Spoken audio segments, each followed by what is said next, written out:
there was a moment in time where I feared I was not going to make it out of that club alive. And I have never prayed so sincerely and quickly in my life as I did in that moment. Right now on Denver 7 News, the scope of the tragedy in Colorado Springs comes into focus. 5 dead, many of the 25 wounded, still in critical condition. There's a lot of surgery that went on. There's a lot of trauma that she's taken. Now, as victims, friends, family, and all of Colorado look for healing, Denver 7 is digging for answers in the suspect's past.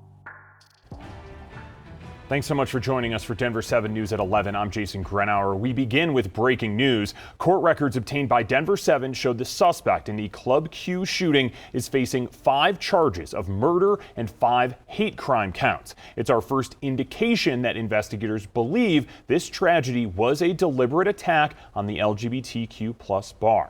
Now, that suspect was hospitalized after being subdued and beaten by patrons at the bar. There's no indication he's in jail yet. Now, this morning, as a memorial grows outside the club, we're working to learn more about those heroes, the suspect and the victims. And that's where our team coverage begins. Denver 7's Nicole Brady is live outside Club Q.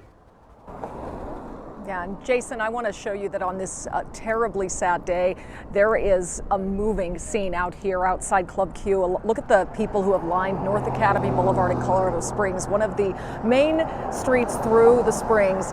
And there are so many people who have come out here to look at the memorial, to pay their respects, to leave flowers and mementos, and to hug each other and to cry together and to really feel that sense of community and grieve together as a community. Now, a lot of the people out here don't know the victims personally.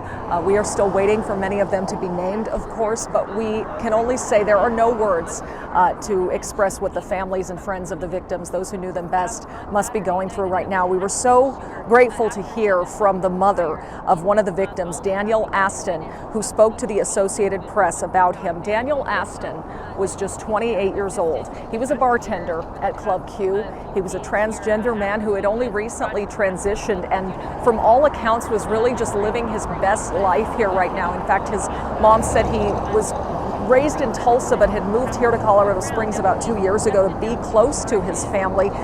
And he found a community and a home and a second family at Club Q.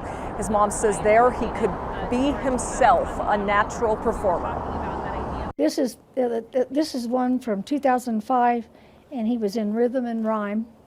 And he was just a happy child from always. He loved to laugh, and when he got old enough, he was always dressing up. He lit up a room. You know, it's this old expression, but he really did. He always smiling, always happy. She said he loved 80s hair bands in particular, did a lot of 80s shows. He wore his hair in a mullet like the character Steve from Stranger Things. Just quite a personality, and heartbreaking to hear this mother grieving her son now, but she wanted to speak up for him and for the LGBTQ community. She said when friends and family would come to town, they would all go to shows at Club Q. She told CNN it was a family environment and that her son was very proud that they were raising money with those shows for LGBTQ youth. A bartender who was there on Saturday night told CNN that Daniel was his boss, but really they were more like just friends, and he can't believe he's gone. He made me want to come into work, and he made me want to, just be a part of the positive culture we were trying to create there. And he amazing person. He was a light in my life, and it's still surreal that we're even talking about him in past tense like this. And you also heard him off the top of the newscast talk about the chaotic scene there. And sadly, we have heard from friends that one of the victims was another bartender there. As we wait to hear more about the other victims, my colleague Brandon Richard talked with some of these people who have come out to show their support today. Well, as investigators continue combing through the crime scene here at Club Q, community members continue to show their support for the victims and their families. When I found out that this happened, like, this was the least I could do was just show up here. Samaria Sullivan placed the very first sign that reads simply, "Love over hate," at what is now a growing makeshift memorial outside Club Q. Since Samaria left her sign, many other community members have shown up, leaving flowers and other mementos to show their support to the victims of this mass shooting. Millie Santana was one of them. She has a gay daughter and says it was important for her to show her support. She also says the amount of flowers at the memorial speaks volumes. I think that not everybody's full of hatred. You know, it's just a few bad apples. Now, in addition to that makeshift memorial outside Club Q, we've also seen community members organizing vigils as a way to honor the victims. It is truly a community mourning together. Reporting in Colorado Springs, Brandon Richard, Denver 7.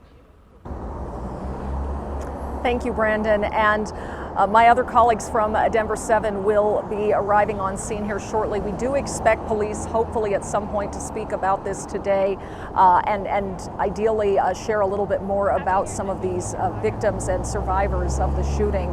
We have heard that 19 of the 25 injured suffered gunshot wounds.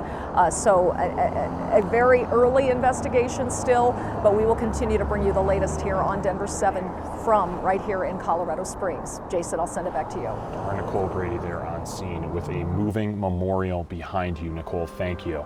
Now, one of the key questions here is why wasn't there more prior scrutiny of the accused shooter? We know he had an alarming run-in with police just last year.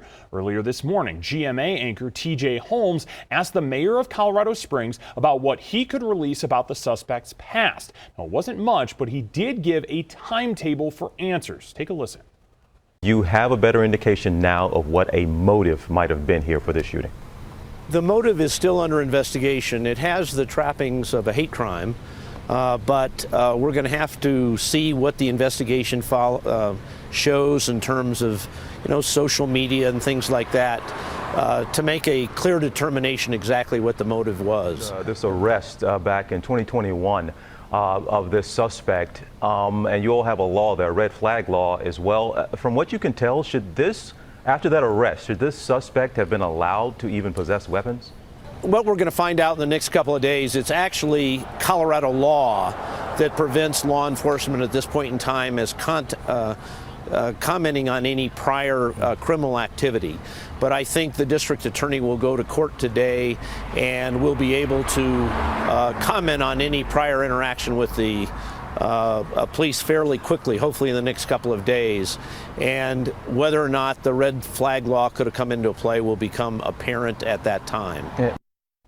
And we will continue to ask those questions if and when there is a scheduled news conference. Again, as our Nicole Brady mentioned, we will bring that to you live across all of our streaming platforms. Now, all morning, Denver 7's Veronica Acosta has been going over reports and court records to try to learn more about the accused shooter. Here's what she found out. Police have actually dealt with this suspect before, and we're diving into his history, not to give him notoriety by any means, but really to try and understand why exactly this happened. Now, before he did the unthinkable on Saturday night, police had contacted this suspect at least once before. Last year, he allegedly threatened his mom with a homemade bomb, forcing neighbors to evacuate, while the bomb squad crisis negotiators talked him into surrendering. Despite this, though, there seems to be no record prosecutors moved forward with felony kidnapping and menacing charges. It also doesn't seem police or the suspect's family members tried to trigger Colorado's red flag law. That would have allowed police to seize the weapons and the ammo that the suspect's mom said he had last year. So we don't know if Colorado's red flag law would have stopped Saturday's attack, but here's what we do know. We do know it would have raised his profile to police. We also know that it could have potentially just slowed what happened on Saturday night. Right now, we're still trying to learn exactly what happened in last year's attack. El Paso County Sheriff's Office hasn't revealed those details quite yet. In studio, I'm Veronica Acosta, Denver 7. Some more breaking news on this story to bring you. ABC News just confirmed the identity of another victim, 40-year-old Kelly Loving. Her sister says Kelly was always such a great sister to her. They had just talked on Saturday. A friend said Kelly recently moved to Colorado. She was excited to get involved with the community here. We will bring you more throughout the day. Now, throughout this tragedy in Colorado Springs, we've seen so many examples of people going out of their way just to try to make sure their neighbors know that they're loved. Ann Grantham showed up at a vigil at a church yesterday to offer mom hugs. And while that sounds like a simple remedy to a traumatic situation, when you hear her story, you can understand the powerful value in that basic medicine that she's prescribing. To be honest with you, I was a teacher with 2 children in a school shooting, and I know how much the pain can be. I also started a gay lesbian club in Ohio, and so they're hurt, and to be here to give them love, I know how much it hurts. I know that pain, both being in the shooting and feeling like you're not part of the community anyways, and then to have this kind of pain. Mom hugs always feel good. Doesn't matter how old we are, it doesn't matter. Mom hugs are mom hugs. So if you want to help, the best way to do it is through the Colorado Healing Fund. Go to coloradogives.org and look for the Colorado Healing Fund. And make sure you select the Club Q shooting on the drop-down menu. The fund was started in 2018 by a group of victim advocates as a secure way to support communities after tragedy. Now, GoFundMe has also been working to verify funds for victims and survivors. The largest is organized by the Good Judy Garage, which is an LGBTQ plus owned auto repair shop. Denver 7 profiled them earlier on this year. Now, their total to support the victims and families, I just checked online, it has now grown to over $411,000, with one anonymous donor giving $50,000.